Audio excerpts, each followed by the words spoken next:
When the attorney began reading my uncle's will, my mother leaned back like she was already deciding what to buy first. She laughed and waved a hand at me. "Emma, don't stress," she said. "We're family. Obviously, this gets split. Everyone shares." My father sat next to her, calm and confident, nodding along like the money had already cleared his account. The last time they looked that comfortable was years ago, when I was 16, and they were locking the door behind them, leaving me in a rundown rental with an empty refrigerator, a disconnected phone, and a note that basically said, "You'll manage." I did manage. Just not in the way they ever imagined. My name is Emma. When my parents walked out of my life and left me hungry and alone at 16, the only person who didn't disappear was my uncle. He took me in, set rules, pushed me past my limits, and made sure I learned how to survive without anyone saving me. He helped me build a life where the lights stayed on because I earned it. Years later, that same life had placed me in a glass-walled conference room in downtown Chicago, facing the two people who abandoned me, now acting like proud parents. My mother flashed that polished smile she always saved for church gatherings and scratch-off tickets. "We're family," she said sweetly to the lawyer. "No need to complicate things." But it was already complicated. The lawyer adjusted his glasses, turned to the final pages, and began reading a section of the will my parents clearly didn't know existed. Their expressions changed before he finished the first line. Whatever confidence they walked in with vanished instantly. They thought this meeting was about collecting easy money. They had no idea my uncle had written one last condition that would flip everything upside down. "Stay with me," because what he left behind didn't just destroy their payday, it unraveled their entire illusion. Before my parents walked away, our life in that small Lake Michigan town looked ordinary from the outside. Old grills sat in driveways, neighbors waved from porches, and summer evenings were filled with kids riding bikes past our house. Inside, things were very different. My father, John, was supposed to be working as a mechanic, but most weekends he vanished into the casino and came home smelling like alcohol and bad luck. My mother, Sarah, started missing shifts at the grocery store until she stopped going altogether.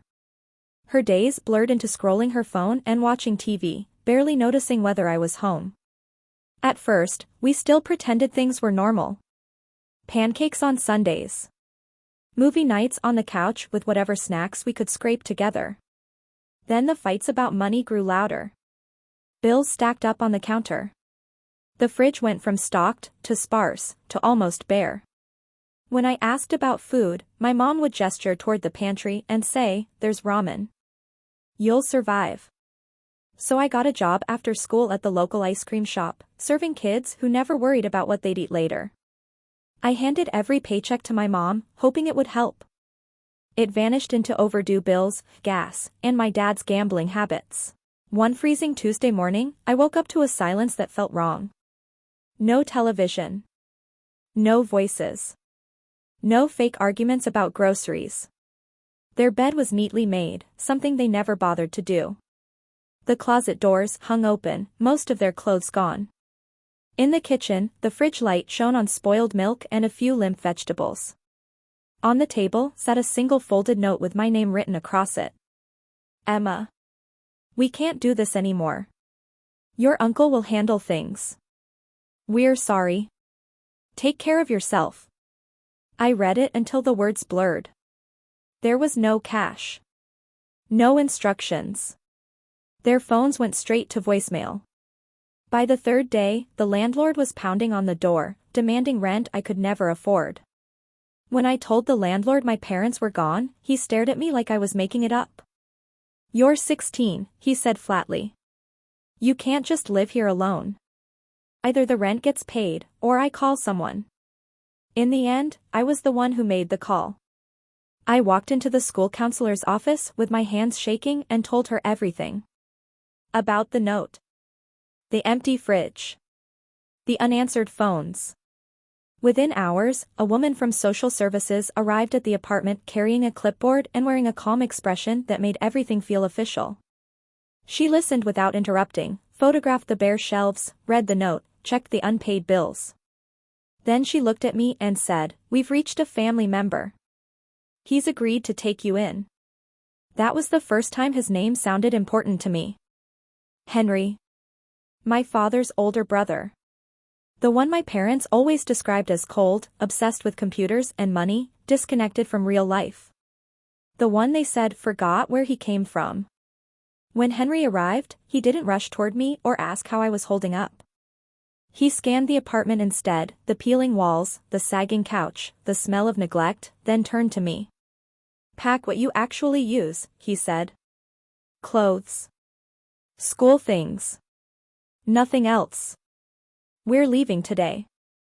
I grabbed a duffel bag and stuffed in whatever I could carry, clothes, notebooks, and the one photo I still had from before everything broke. As I stepped out of that apartment and into his quiet black car, I didn't know whether I was being saved or simply moved somewhere else. All I knew was that my parents were gone, and a man who barely knew me had decided I was now his responsibility. Chicago didn't feel real when I first saw it. The glowing highways, the glass towers stretching into the night, the way everything moved faster than my thoughts. Henry drove without saying a word, hands steady on the wheel, the car so quiet I could hear my own breathing. When we finally turned off the main road into a calm suburban street, I thought he'd taken a wrong turn. The houses were neat, lawns trimmed, driveways uncracked. His home looked like something out of a tech magazine, sharp lines, tall windows, a front door that probably cost more than our old car ever did. Inside, the air smelled like coffee and something expensive I couldn't name. Shoes off, he said casually, already doing the same. We keep things clean. Okay, I muttered, gripping my bag like armor. He showed me a guest room that immediately became mine. A real bed. A desk. A closet that wasn't already full of someone else's life. You'll start school here, he said. But first, we set structure. Structure was Henry's favorite word. Over the next few days, he mapped out my life like a schedule. Wake up at 6:30. Breakfast at 7. School. Homework. 1 hour every night learning something useful, usually an online course about coding, cybersecurity basics, or time management. Dinner at 7 sharp. No phones at the table.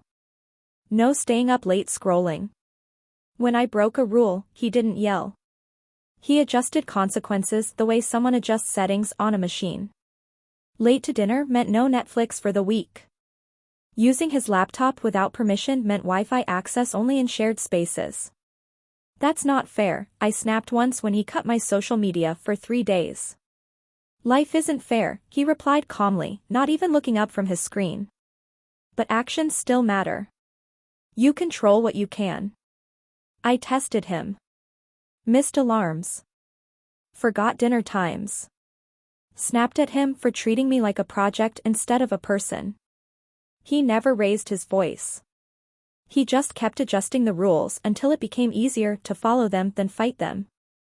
Slowly, the house stopped feeling temporary and started feeling like something more dangerous, stable. Some Saturdays, he took me downtown to his office. While he sat in glass-walled rooms talking contracts and security audits, I sat in a corner chair doing homework, pretending not to listen. But I watched. The way he stayed quiet while others argued. The way he asked one question that shifted the entire conversation. One evening on the drive home, I asked, "How did you know that guy was lying about the numbers?" Henry glanced at me through the mirror. He avoided the table when penalties came up, he said. People telling the truth get irritated when challenged. Liars get nervous. It was the closest thing to a lesson he ever gave me. A few weeks after moving in, I sat on my bed scrolling through old photos on my cracked phone. There weren't many. Just ghosts. My parents smiling over breakfast. My dad at a school play. Images that felt fake now. My chest tightened, and the tears came before I could stop them. I didn't hear Henry until he spoke my name. Emma. I wiped my face quickly. I'm fine, I said out of habit. He didn't argue. He walked in, placed a box of tissues on the nightstand, and sat quietly in the chair across from me. He didn't ask questions. He didn't offer comfort speeches. He didn't try to fix anything. He just stayed. For 10 minutes. 10 minutes were enough for the worst of the pressure in my chest to ease. When I finally looked up, Henry stood from the chair.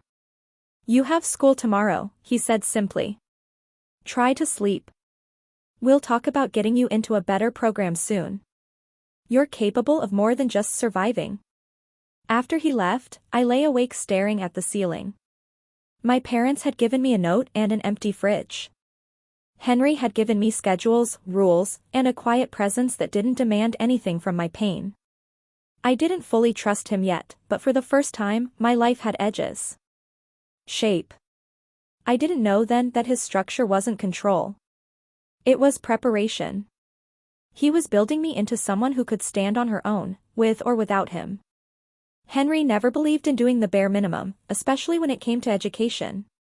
A few weeks after I settled in, he slid a thick packet across the dinner table while I ate pasta. "Placement tests," he said. "You're not staying at the local public school. You're capable of more." I wanted to roll my eyes. But when I flipped through the pages, something unexpected sparked inside me. The questions were difficult, but fair. Like someone was finally asking me to think instead of just endure. A month later, I walked through the glass doors of Lakeside Academy, a private school where the parking lot was packed with SUVs and students casually discussed summer internships. My thrift store jeans and worn backpack made me feel invisible and exposed at the same time. At my old school, showing up counted as effort. Here, teachers handed out project rubrics that looked like corporate reports, and students argued back using words like data-driven and competitive advantage. My schedule was brutal. Advanced math. Computer science. Literature. Group projects that lasted weeks. When I showed Henry my first report card, solidly average, I braced myself. "I'm not like these kids," I muttered. "They've had tutors since kindergarten." He glanced at the grades and nodded. "Good. Now you see the gap. Data only matters if you act on it." Instead of sympathy, he gave me structure again. We rebuilt my schedule hour by hour. Extra screen time came only after progress. When I nearly failed my first coding project, he didn't tell me I was gifted or special. He sat me down at the kitchen table, opened his laptop, and said, "Show me where it breaks." We went through it line by line until I understood my mistake. "Failure isn't a verdict," he said, closing the laptop. "It's feedback. Use it." Slowly, things changed. I formed a small study group with classmates who didn't mock my notes. I stopped shrinking when teachers called on me. By senior year, I was near the top of my computer science class, still unbelievable to the girl who once did homework with the TV blasting in the background. Then came college applications. I circled safe schools near Chicago, places close to the only stability I'd ever known. Henry circled names I thought were impossible: Stanford, MIT. "You're insane," I told him. "Those schools are for geniuses, donors' kids, or people who fought their way up from nothing," he said. "Which category you choose is up to you." We argued. I said I didn't want to leave. He said comfort was a terrible excuse to stay small. One night, after a particularly bad fight, he told me something he'd never said outright before. My father, his brother, had once been brilliant with machines. He could have been an engineer, Henry said quietly. But he chose shortcuts. Gambling. Easy money. I watched him waste every chance he had. I'm not watching that happen twice. So I applied. Months later, an email appeared on my phone while I studied in the library. I opened it and froze. Accepted. Stanford. Henry read the letter without speaking. A week later, he handed me a new laptop. "Tool, not a toy," he said. "Build something with it." College was another shock, but this time, I was ready. I carried Henry's voice into every group project, every late-night hackathon, every networking event where I felt out of place. I interned at startups, learned how founders spoke, how investors listened. When graduation came, offers arrived from tech companies on both coasts. I turned them down. Instead, I flew back to Chicago, walked into Henry's office, and told him I wanted to work with him. "Then you're not my niece here," he said. "You're part of the team. You start at the bottom." I did. I coded late, made mistakes, fixed them, led small teams, then larger ones. By 28, I was running major projects and helping push the company into cloud security and AI, the kind of moves that made investors pay attention. The girl no one wanted had become a woman people listened to. I thought that meant the past was behind me. I was wrong. The night everything shifted began like any other. I came home late from work and found Henry at the dining table with 2 plates already set. Steak. Roasted vegetables. He never waited to eat, but that night, he did. "You're 5 minutes off schedule," he said, but there was no edge to it. We ate quietly. Then he set his fork down and looked at me in a way that tightened my chest. "Emma," he said. "I got test results back." I laughed weakly. "You actually went to the doctor?" He didn't smile. "Pancreatic cancer. Late stage. They can't cure it. Only slow it." The words felt unreal, like they belonged to someone else's life. I stared at him, waiting for the punchline that never came. "Okay," I said finally. "So, what do we do?" His answer was pure Henry. "We treat it like a project," he said. "Limited time. Clear priorities." Within days, Henry turned the kitchen counter into a command center. A color-coded folder appeared, filled with appointment calendars, treatment plans, and medical research he'd already annotated. In hospital waiting rooms, I sat beside him while he read test results like contracts, asking doctors sharp, uncomfortable questions about odds, side effects, and trade-offs. He didn't want comfort. He wanted clarity. Chemotherapy days were folded into our routine like meetings. I drove him to one of the best cancer centers in Chicago, tracked every symptom in a notebook, and spent hours on the phone pushing back when insurance tried to deny something his doctors said he needed. At home, I adjusted everything, his meals, his meds, the timing of his rest, treating each detail like infrastructure I couldn't afford to let fail. At work, the shift was even more dramatic. Henry began handing me responsibilities he'd always kept close. First, a few client meetings he was too tired to attend. Then entire projects. Then budget approvals. Then strategy calls with investors. One afternoon, as we sat in his office with the skyline glowing behind him, he said, "You're already doing the job. There's no reason not to formalize it." He reminded me of something from years earlier, just after I turned 18. He'd taken me to a courthouse on a gray Monday without explanation, placed a pen in my hand, and signed papers that legally made him my adoptive father. "You're not an obligation," he'd said then. "You're my responsibility." This just makes the paperwork match reality. Now, facing a timeline no one wants, he was doing the same thing again, aligning reality with structure. "The company will survive in your hands," he said. "You understand how it works, and why it works. That's more than half the people in this building." His body weakened faster than his mind. Some nights, he sat in his recliner with a blanket over his legs, laptop open, listening as I walked him through forecasts and staffing plans. Other nights, he closed the screen and asked questions he'd never had time for before. "Are you happy?" he asked once. "Not professionally. In your life." I thought about the 16-year-old girl standing in a silent apartment with spoiled milk in the fridge and a "goodbye" note on the table. "Yes," I said. "I am. Because of you." A tired smile tugged at his mouth. "Good," he said. Then I didn't mess it up. 10 months after that first dinner table conversation, Henry died at home, exactly as he wanted. No machines. No hospital.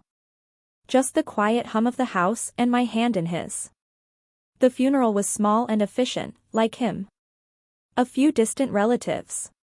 Many coworkers and clients in polished shoes with red eyes. People spoke about his discipline, his precision, his ability to find the one line in a contract everyone else missed.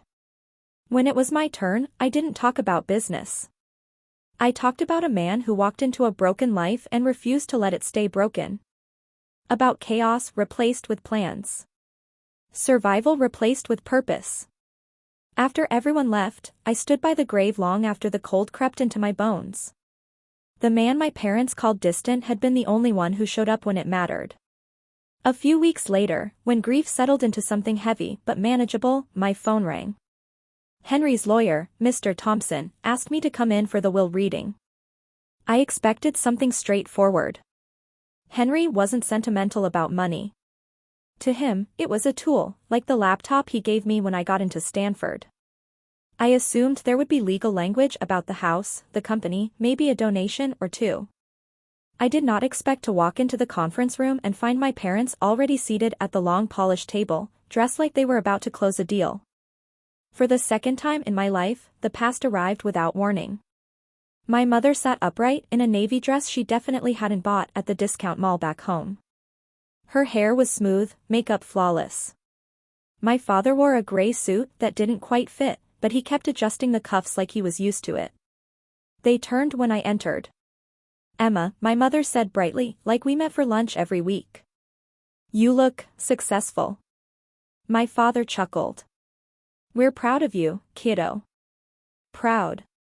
The word curdled in my chest. Mr. Thompson gestured for me to sit. I took the chair directly across from them. The thick folder in front of him bore Henry's name. My mother leaned back, surveying the room. "This must be overwhelming," she said softly. "The house. The company. All the, what do you call it? Assets, my father supplied." "Yes," she smiled at me. "The assets. Don't worry. We're family. We'll handle it together. We'll share the millions. No apology. No acknowledgement of the years between. Just straight to the money." Mr. Thompson adjusted his glasses. "If everyone is ready, I'll begin." He read through the formalities. Names. Dates. Legal language. My parents barely listened. They were waiting for numbers. When he reached them, the room changed. The primary residence. The lake house. Investment accounts. And then the largest line item, 80% ownership of the cybersecurity company Henry had built from nothing, valued deep into the 8 figures. My parents' expressions sharpened with hunger. "And all of this," Mr. Thompson said, "is left entirely to Emma Harper." The silence that followed was almost elegant. My mother blinked, recalibrating. My father frowned. "All of it?" he asked. "That doesn't sound right. We're his family." My mother leaned forward quickly, hands folded. "We're not trying to cause problems," she said smoothly. "But clearly, this should be managed as a family decision. She's young. Handling this kind of money alone." She didn't finish the sentence. "She didn't need to. Requires guidance." That word hit me like a slap. Guidance? I repeated. "Is that what you call disappearing when I was 16 and leaving me with a rotten carton of milk and a goodbye note?" My mother's smile twitched but didn't fully fall. She'd practiced that expression for years. "We were struggling," she said quickly. "We knew your uncle would help. We did what was best for you." Mr. Thompson cleared his throat, deliberately reclaiming control of the room. "There are additional provisions Mr. Harper instructed me to address, should this situation arise." Both of my parents straightened. "What situation?" my father snapped. The lawyer opened a second folder, thinner, but heavier in a way numbers alone can't explain. "First," he said, looking directly at them, 9 years ago, when Emma turned 18, Mr. Harper formally adopted her.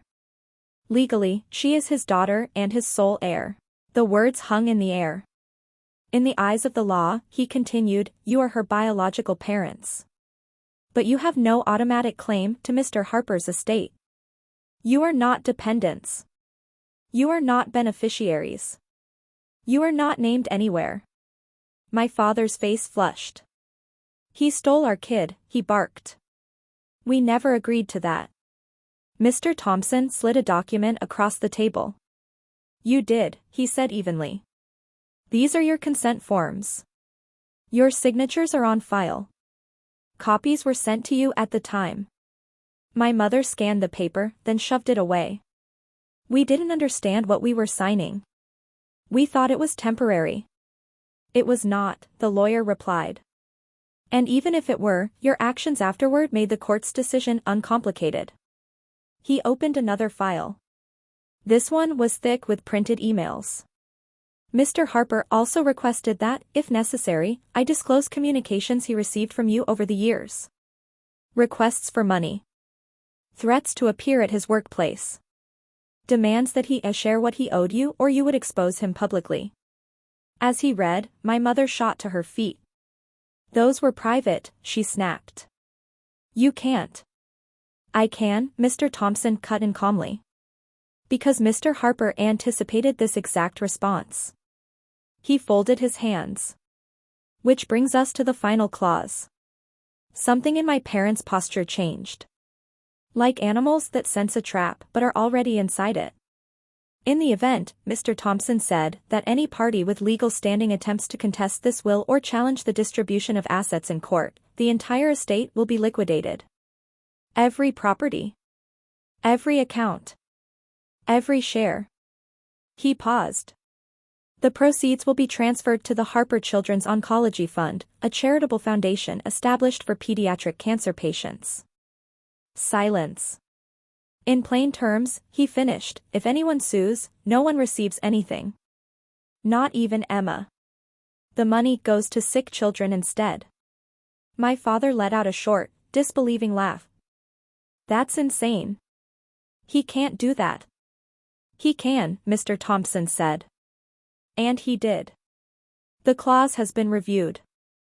It is enforceable. My mother turned to me. The smile was gone now. Her eyes were sharp, urgent. You wouldn't let that happen, she said quietly. You wouldn't risk losing everything just to block your own parents. I met her gaze. You lost me a long time ago, I said. Henry just made sure you couldn't take what he built, too. She slammed her hand on the table. We raised you, she hissed. We sacrificed. We deserve something. At least a few million. I almost laughed. You left me with 37 cents in my bank account, I said. And a landlord ready to throw me out. You didn't just walk away. You made sure there was nothing left. Mr. Thompson closed the folder with a soft, final sound. There is nothing for you here, he said. You have no claim. And if you attempt to create one, you risk depriving every intended recipient of this estate. That was Mr. Harper's express intent. My father shoved his chair back so hard it screeched. We'll get our own lawyer. This isn't over. My mother pointed at me, shaking. You'll regret choosing him over your own blood. You only remember that word when there's money involved, I said. Interesting pattern. Mr. Thompson pressed a discreet button beneath the table. Moments later, security appeared. The guards escorted my parents out while they sputtered threats and unfinished sentences. I watched from my seat, calm in a way I'd never been before. Henry hadn't just left me money. He'd built a firewall around my life. They tried again anyway. A week later, a polite email arrived from a law firm fishing for fear. Mr. Thompson replied for me, attaching the clause and one sentence, any attempt to challenge the will result in immediate execution of the charitable transfer. Their lawyer disappeared. My parents didn't. Blocked calls. Tearful voicemails. Stories about illness and overdue bills. Then my mother asked for dinner. Curiosity won. I agreed. They were already seated when I arrived. My mother grabbed my hand like we were close. You shouldn't have to carry this alone, she said. My father cleared his throat. We just need a little help. Maybe 200,000. Just to catch up. You demanded millions last time, I said. That's quite the discount. She launched into rehearsed grief. Health scares. Debt. Losing the house. We're your parents, she finished. Parents don't disappear and return with calculators, I said. So you'll let us drown, my father snapped. No, I replied. I'll let you live with the consequences you forced on me. Her face hardened. One day you'll need help. I already learned how to stand, I said. That's the difference.